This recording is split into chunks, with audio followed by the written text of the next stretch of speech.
বন্ধুরা, আজ গিয়েছিলাম আমরা চিড়িয়াখানায়। সেখানে গিয়ে তারপর আপনার প্রাণী আর অ্যাকুরিয়াম মাছগুলো দেখতে গেলাম। 10 টাকা টিকিট নেবে। তো মাছগুলোর হয়তো নাম বলতে পারবো না আমরাই, তবে মাছগুলো দেখতে কিন্তু অসাধারণ, অনেক চমৎকার চমৎকার মাছ, অনেক সুন্দর মাছ। মাছগুলো দেখে ভালোই লাগে, তাই ভাবলাম যে আপনাদেরকে একটা ভিডিও বানাই, আপনাদেরকেও দেখাই।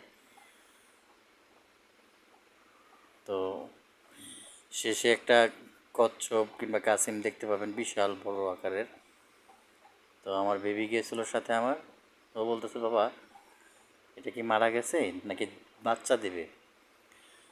তো বিশাল বড়, এটা সচরাচর সব জায়গায় পাবেন না, দেখতে পাবেন না।